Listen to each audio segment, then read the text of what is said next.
Okay, today this is Gary with High Tech, and we're going to do a 1995 Jeep door lock, or 85, sorry.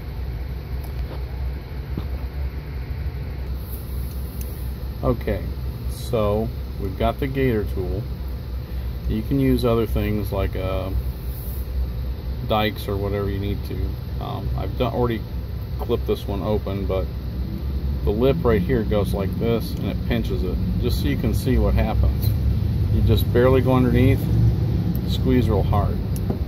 When you get down to the end, it comes off. That and this piece. This will come out, which is your plug. And the reason why I'm showing you how to do this is these wafers are really thin. So if you try to impression these and you're rough with it, they'll break. So if you want to sight read this, this is going to be 31342. You notice there's only 5 cuts in it, not 6.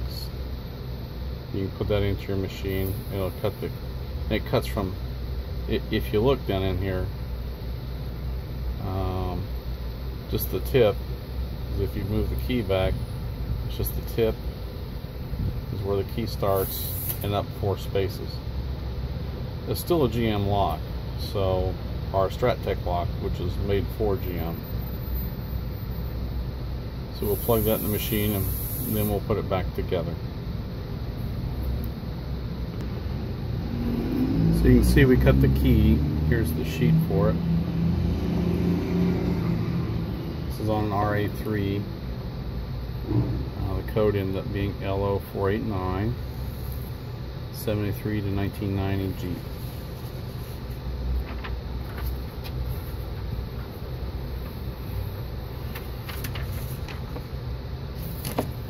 Now to reassemble.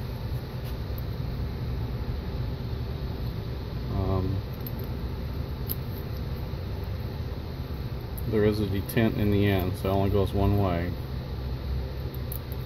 So make sure you get that right. Drip hole has to match up.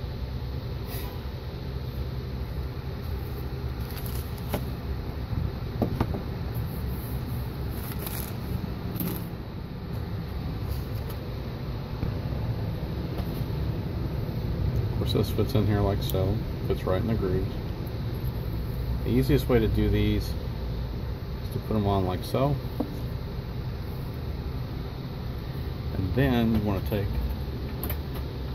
your small flat blade plier or screwdriver and start it on a couple sides over here so it pins it down so it doesn't come loose.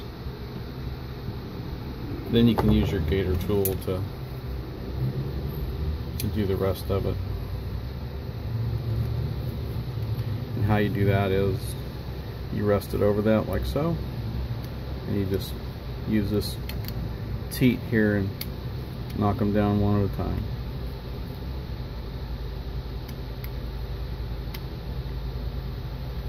And that's it.